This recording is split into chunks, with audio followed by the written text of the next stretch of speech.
Episode 5, cars and trucks to avoid these cars and trucks. You will ruin your bank. You will burn a hole, not just through your pocket, but you'll have third degree on that skin. You'll have bubbling on the leg if that's where you keep your wallet with these cars and trucks. So cars and trucks to avoid because they will break your bank account and then destroy you on resale. So every vehicle is going to break our bank account these days.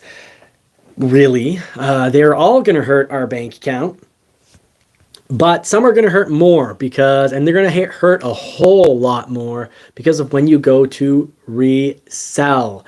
If Ridgeview was in tonight, I'd say Ridgeview, send Marie a private message over, send her a messenger message saying, come show the baby and bring down that bottle. But I think, you know what? I think I'll carry a bottle in the back. I'm back on the wagon, you could say, because I'm now being responsible. I'm having, 1 or 2 drinks per week, generally with the show. With the friends here. So I have to be in a friend setting. That's the rule I've set for myself. Vehicles that depreciate the most over 5 years, folks. This information is going to save you thousands. So please help out this small family business. Give us a thumbs up, which is the like button. Share with this information. Drop a comment if you're watching this. If you're in the live, well, join the live conversation. If you're watching this as a mini episode, please drop a comment and turn bell notifications on. So there are some definite vehicles to absolutely avoid at all costs. And the first one on the list, there's so many reasons to avoid it. I was tempted by a used Maserati, not the Quattroporte, the 2-door that actually looks amazing and essentially has kind of a Ferrari engine. So I was pretty into this. The Maserati Quattroporte, over 5 years, will you lose 64.5% of its value. Isn't that insane, folks?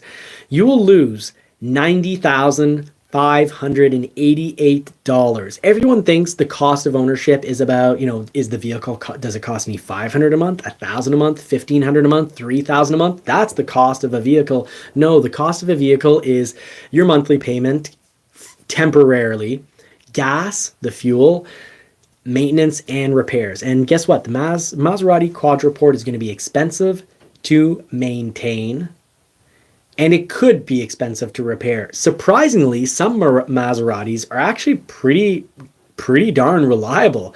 They're actually pretty inexpensive to run because they don't break very often, certain years. So you could look into that. There's websites to look at overall cost of ownership, but some Maseratis are actually pretty cheap to run when it comes to maintenance and repairs. Now, the oil change, if you do it at the dealership, they will destroy you. Insurance, thank you, Lawrence Merrick. Thank you so much. I love it when the community here, we come together to learn together, and that's a great point. Insurance on your Maserati is going to hurt. And when you go to resell it in 5 years, it's going to destroy you. $90,000, almost $91,000 of loss. So if you plan on keeping your Maserati for 20 years, that's fine if you only put on 5,000 miles per year, because don't expect to get, 400,000 miles out of this. This isn't a Toyota Corolla. You're going to lose a ton of money on it. Now, the BMW 7 Series is high cost of ownership, because of high maintenance, high repairs. It's going to depreciate over 5 years by 61.8%, meaning you're going to lose It's going to cost you $72,444, because no matter what your monthly payments are, it's all about how much did you buy for, how much did you sell for, the difference, that's your true cost. And we talked about in another episode, please catch it after you watch this episode. We talked about cars and trucks that are the best to buy because they depreciate the least. Well, a Porsche 911 Coupe for 5 years should cost you about $18,000 to run. Who cares? If you can handle the $4,000 per month payment because you have it off in a bank account. This is how I've seen it. I've got money off in a bank account, and I'm like, hey, I could run a 911 Coupe for, $4,000 per month. That's really going to hurt me. If I run it for 10 months, it's going to cost me temporarily $40,000. But then when I go to sell it as a 10-month-old Porsche, and I sell it for, $6,000 or $5,000 less than what I bought it for, I just drove the vehicle for $500 a month. You can't get a vehicle.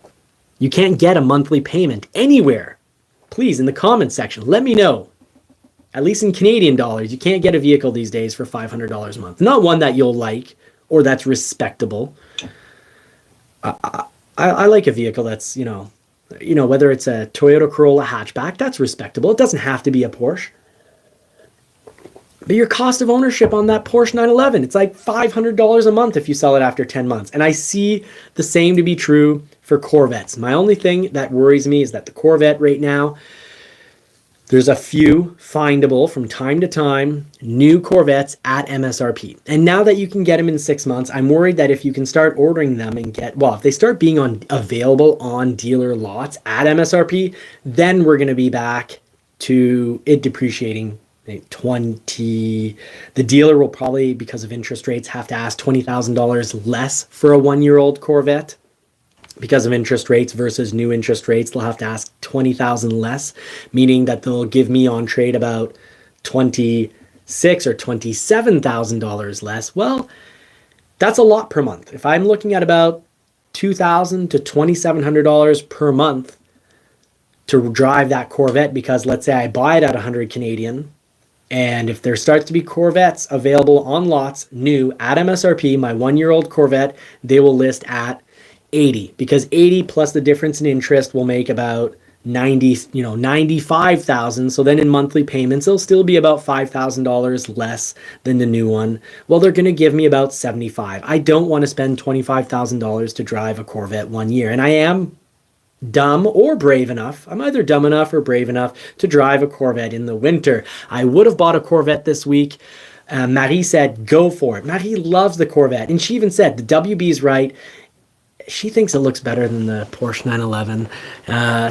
She likes the styling of the Corvette, and she's like, do it. And I told the guy, hey, here's the photos of my Lightning. I know I'm going to be upside down. I have negative equity, but, make it not too horrifically painful, and I'm in. Let's go. And that was at 9:45 in the morning, and he said, it's sold. The night before at 7:30 at night said, I'm going to calculate it for you and work on it tomorrow morning. Instead, he worked on someone else. That's fine. Vehicles that depreciate the most.